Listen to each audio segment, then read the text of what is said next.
Were you, Phaedo, present with Socrates on that day in which he drank the drug in prison, or did you hear about it from someone else?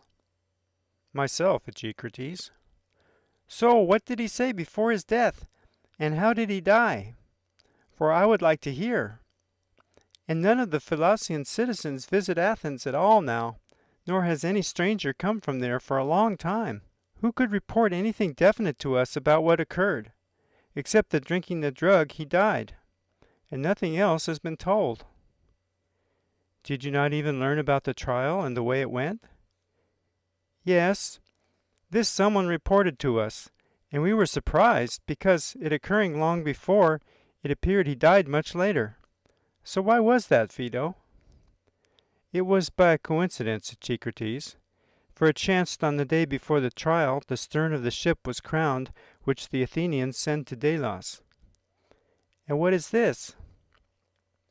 This is the ship, as the Athenians say, in which Theseus once sailed to Crete with those 2 sevens, and struggling he saved them and saved himself.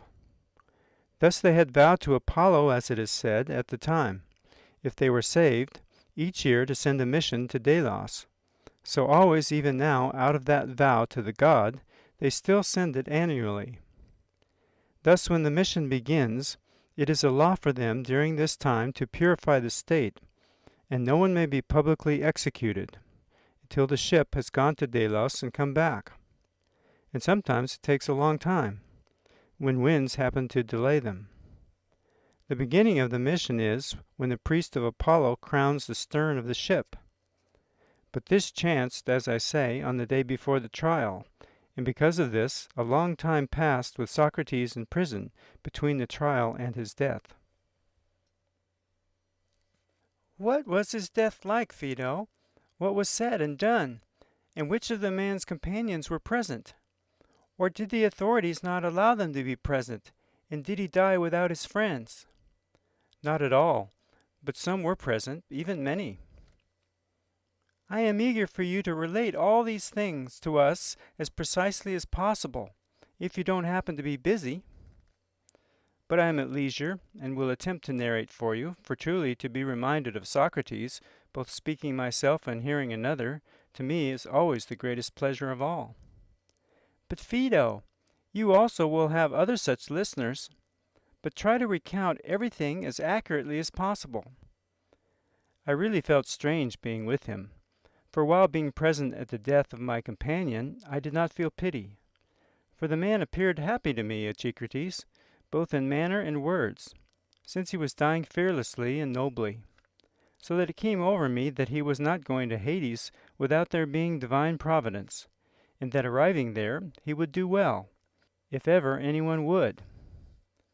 Because of this I felt no pity at all, as might seem normal being present in mourning. Nor was the enjoyment because we were involved in philosophy, as we usually are, and there were such arguments, but an extremely strange and unusual feeling came over me, mixed from the combining together of pleasure and grief, in pondering that he was about to die. And all those present were nearly so affected, sometimes laughing and sometimes weeping. And one of us particularly, Apollodorus, for you know the man and his manner. Of course! Now he was completely upset, as I was myself and the others. But who happened to be present, Phaedo?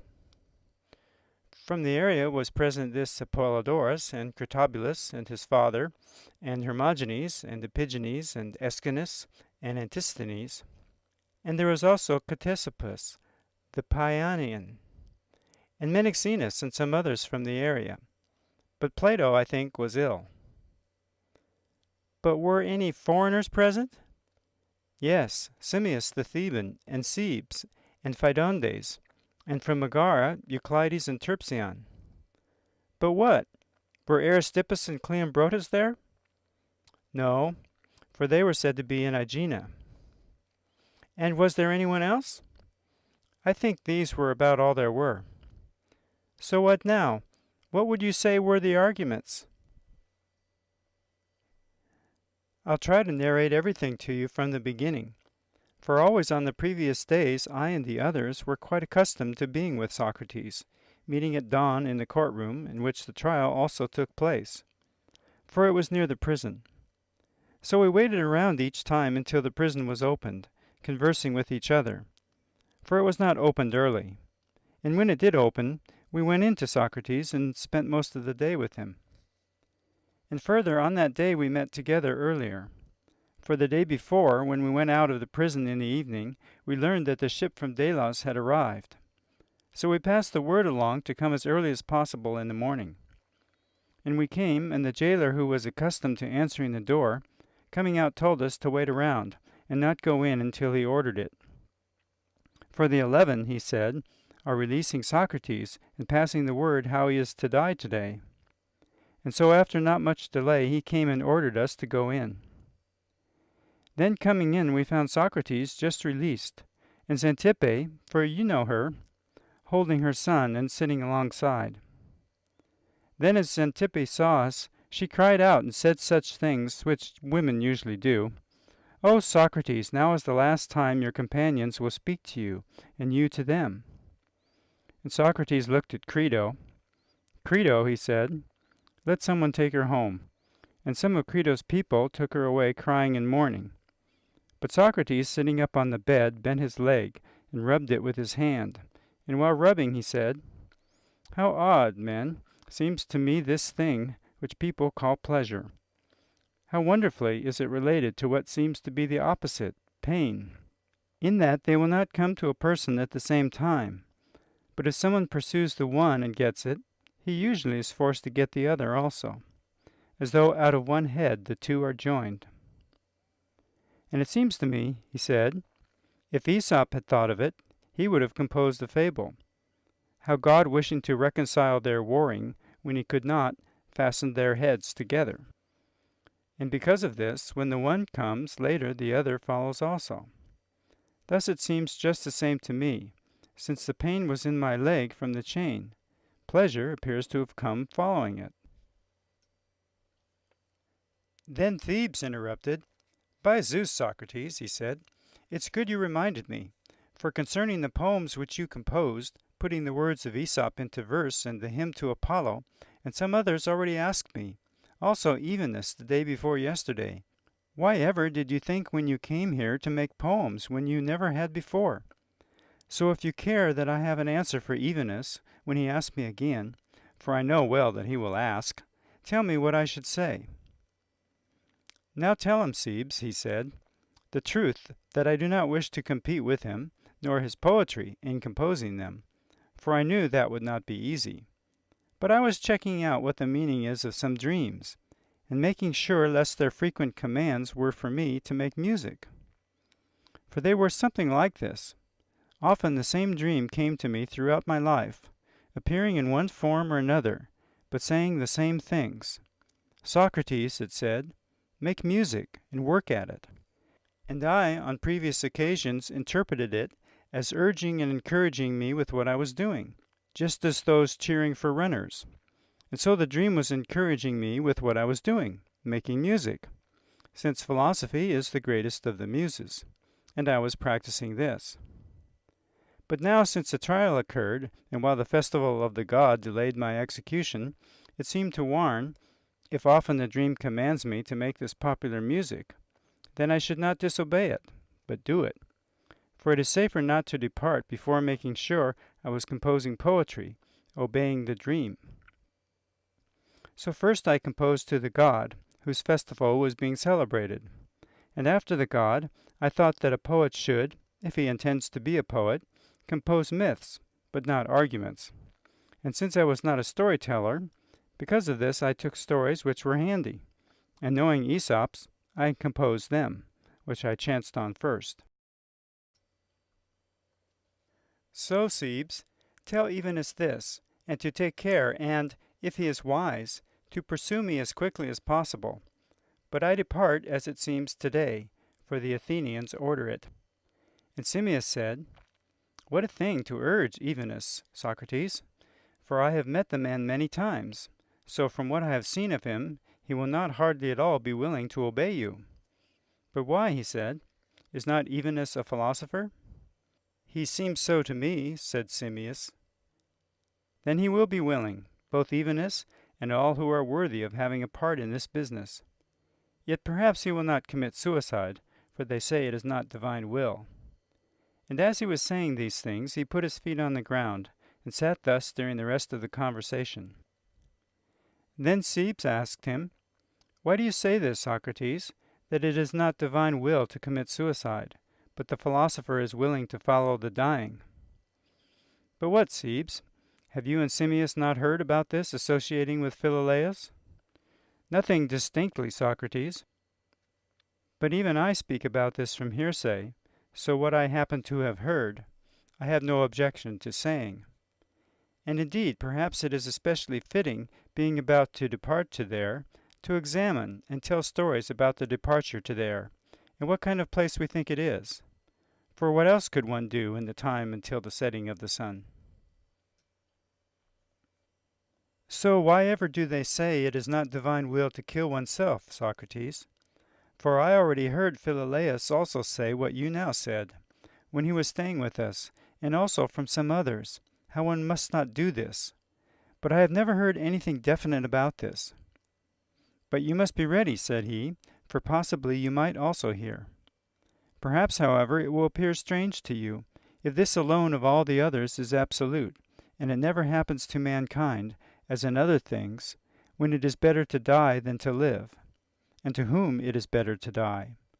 Perhaps it appears strange to you, if for these people it is not holy for them to do what is good for themselves, but they must wait around for the good work of another."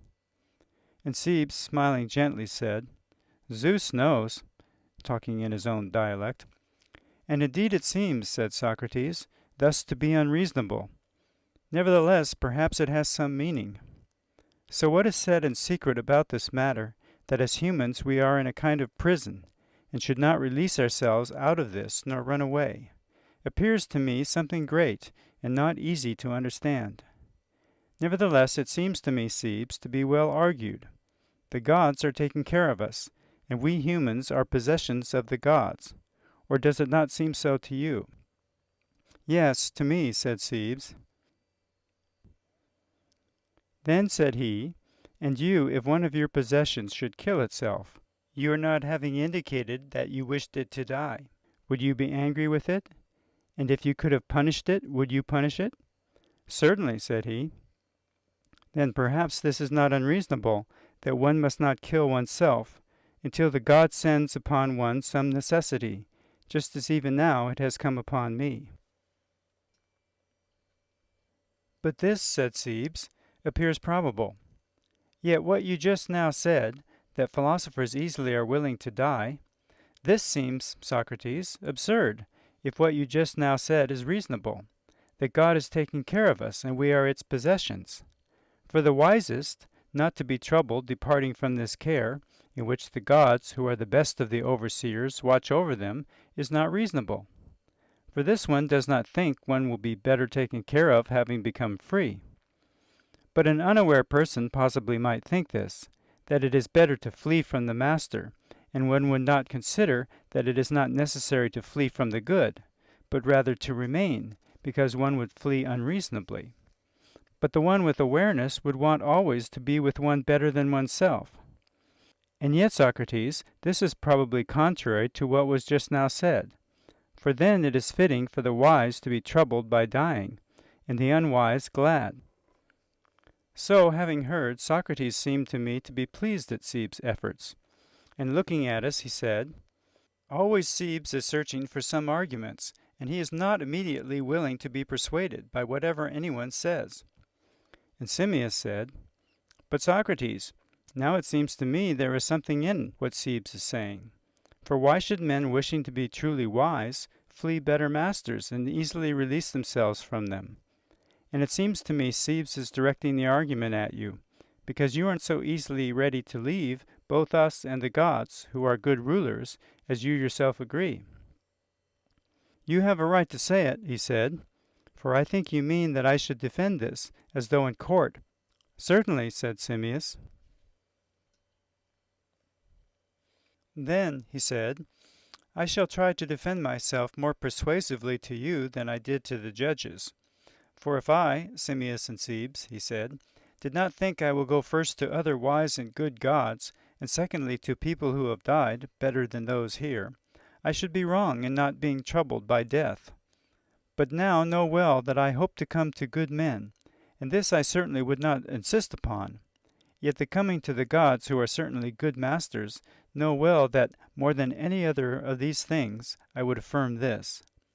So because of this similarly I am not troubled, but I am in good hope that something exists for those who have died, and, as has been said long ago, it is much better for the good than for the evil. What then, Socrates? Said Simmias. Having yourself this understanding in mind, do you have to depart, or would you share it with us? For it seems to me this good belongs in common to us also, and it is a defense for you at the same time if you persuade us by what you say. But I shall try, he said, and first we shall consider Crito, what it is he has been wishing to say, it seems to me, for a long time. Only, Socrates, said Crito, that for a long time the one who is to give you the drug has been saying to me that I should tell you to converse as little as possible, for he says conversing especially heats one up, and one must not interfere in this way with the drug, or else it is sometimes necessary for those who do this to drink it a second or a third time. And Socrates said, forget it, just let him be prepared to give it twice, or if it is necessary, 3 times. But I knew almost what you would say, said Crito, but he has been giving me the business for some time. Forget it, he said, but now I wish to explain to you judges the reason why it appears to me a man who has in reality spent his life in philosophy will naturally be confident when about to die, and has good hopes of obtaining great good there, when one has died. Thus how this would be so, Simmias and Cebes, is what I shall try to indicate. For those who happen to grasp philosophy correctly risk being unrecognized by others, because it is nothing else but practicing how to die and be dead. So if this is true, it surely would be absurd to want during all of life nothing but this, and when it comes, to be troubled by it, which for a long time they were wanting and practicing. And Simmias laughed. By Zeus, Socrates, he said, now I am certainly not in a laughing mood, but you made me laugh. For I think if the many heard this, it would seem well said about philosophers, and it would appear so to our people also, that in reality philosophers are for death, and they are not unrecognized, because they deserve to suffer this. And they would be saying the truth, Simmias, except that they are unrecognized. For they do not recognize in what way the truest philosophers are for death, and deserve death, and what kind of death. For let us talk, he said, among ourselves, forgetting about them. Do we think death is something? Certainly, replied Simmias. Then is it not the release of the soul from the body? And this is death, the body being released apart from the soul by itself. And the soul apart is released from the body by itself. Then is death anything else but this? No, but it is this, he said. Now see, good sir, then if it seems to you as it does to me. For out of this especially I think we move into what we are considering. Does it appear to you the philosophical man is concerned about the so-called pleasures, such as eating and drinking? Least of all, Socrates, said Simmias. But what, the pleasures of love? By no means. But what? Does it seem to you such a person thinks highly of other cares of the body, such possessions as special clothes and sandals and other adornments of the body? Does it seem to you one overrates them or underrates them, according to how necessary it is to partake of them? One seems to me to underrate them, he said, the one who is truly a philosopher. Then altogether it seems to you, he said, such a person is not concerned with the business of the body, but as far as possible would withdraw from the body and turn toward the soul. Yes, to me. Then first in such things it is clear the philosopher especially releases the soul from the communion of the body, differing from other people. It appears so. And surely it seems, Simmias, to many people, that such a one who takes no pleasure in these does not deserve to live, but one is tending near to dying, who is not thinking of the pleasures of the body. What you say is very true. And what about the acquiring of wisdom itself? Is the body a hindrance or not, if it would go along itself in the common search? What I mean is this: then do sight and hearing have any truth? Or are such things as the poets are always repeating to us, that we neither hear nor see anything accurately? And yet if these senses of the body are not accurate nor precise, the others are idle, for all of these are inferior. Does it not seem so to you? Certainly, he said. Then when does the soul attain the truth? For when it attempts to look at something with the body, it is clear that at that time it is deceived by it. You say the truth. So then in reasoning, if in no other way, something of the realities becomes evident? Yes. But it reasons best at that time when none of these things trouble it, neither hearing, nor sight, nor pain, nor any pleasure. But especially when it of itself says goodbye to the body, and as far as it can does not commune nor connect with it, to reach out to reality. That is so. Thus in this also the soul of the philosopher especially underrates the body and flees from it, and seeks to become it of itself. It appears so. And now what about such things, Simmias? Do we say there is such a thing as justice or not? We say so, by Zeus. And beauty and goodness? Of course. Then have you ever seen any of these things with your eyes? By no means. But did you reach them with any of the bodily senses? And am I talking about all of them, such as greatness, health, strength, and in a word all of the other realities which each one happens to be? So is their truest essence contemplated by the body? Or does one have the way who especially prepares oneself to understand most accurately each thing which one considers, thus coming nearest to knowing each? Certainly. So then would he do this most purely, who comes especially with the intuition itself to each, not comparing sight in the intuition, nor dragging in any of the other senses with the reasoning?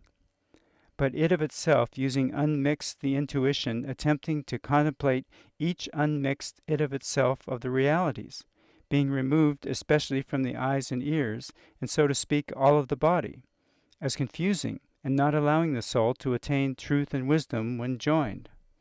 Then is this one not, Simmias, if anyone is, the one ready for reality? Extraordinary, said Simmias, is the truth you say, Socrates. Then, he said, out of all this it seems that the noble philosophers must come to such terms, so that even to talk to each other about such things, that just as likely there is some path to carry us out, with the argument which is being considered, that as long as we have a body, and our soul is cut up with such evil, we shall never attain sufficiently what we want, and we say this is the truth. For the body constantly keeps us busy by the need for food, and if diseases fall upon it, they hinder our search of reality. And it fills us with many of the passions and desires and fears and fantasies of all kinds and nonsense, so that it is said in truthful reality, because of it being inborn in us, one can never think at all. For wars and factions and battles are caused by nothing other than the body and its desires. For all wars occur because of the gaining of money, and we need to gain money because of the body, slaving in its service. And out of this we bring no leisure to philosophy because of all these things. And worst of all is that even if some leisure away from it comes to us, and we turn to considering something, in this seeking it causes trouble to get in the way, and disturbance and distraction, so that because of it one is unable to observe the truth. But in reality it has been shown to us that if we are ever to know anything clearly, one must be released from it, and observe these same actualities with the soul itself. And at that time for us there will likely be what we want and say we are lovers of, wisdom, when we are dead, as the argument indicates, but not in life. For if with the body one cannot have clear knowledge, there are two alternatives. Either knowledge is not to be attained at all, or having died. For at that time the soul will be it of itself, apart from the body, but not before. And if we live in it thus, then it is likely we shall be nearest to knowledge, especially if we are not in company nor joined with the body, which is not necessarily all the time, and are not filled by its nature, but keep ourselves clear of it until God itself releases us. And thus the clear ones released from the folly of the body, in all probability, we shall be with these, and shall know by ourselves all that is unmixed, and this perhaps is the truth. For the one not pure is not promised purity, it not being divine will. I think such things, Simmias, are necessary to say to each other, and it seems to all who correctly love learning. Or does it not seem so to you? Most certainly, Socrates. Then, said Socrates, if this is true, my friend, there is much hope in arriving where I am going, that there, if anywhere, this will be fully attained, for the sake of which much of the business in the passing of our life has occurred, so that the journey now is imposed on me with good hope, and for other men, who think the intuition is prepared as purified. Certainly, said Simmias. And is this purification then not corresponding, as was said long ago in the argument, to the separating especially of the soul from the body, and the habit of bringing together and collecting it of itself everywhere out of the body, and to dwell as far as possible in the now, present, and in it alone by itself, released out of the body, as though out of chains? Certainly, he said. Then is this not named death, the soul released and apart from the body? Absolutely. But to release it, as we say, the correct philosophers alone are also always most eager. And is the exercise of the philosopher this same thing, release and separation of the soul from the body, or not? It appears so. Then, as I said in the beginning, it would be ridiculous if a man prepared himself in a life which is living as near as possible to dying, and when it came to him to be troubled by this. Is it not ridiculous? Of course. In reality, then, Simmias, he said, the correct philosophers practice how to die, and death is less feared by them of all people. And consider it this way, for if they were in every way suspicious of the body and want to have the soul by itself, and if they were afraid and troubled by this occurring, would it not be quite unreasonable if they should not be glad to go there, where those arriving are hopeful of what they are wanting to happen throughout life? And they were wanting wisdom, and of being released from their associating with this which they suspected. When human favorites and wives and sons have died, many have come willingly to Hades, led by this hope of seeing there those with whom they want to be associated. So then someone who in reality wants wisdom, and taking seriously this same hope, that nowhere else will one meet the same thing that is worthy of the word than in Hades. Will one be troubled dying and not be glad one is there? One should not think so, if in reality one is, my friend, a philosopher.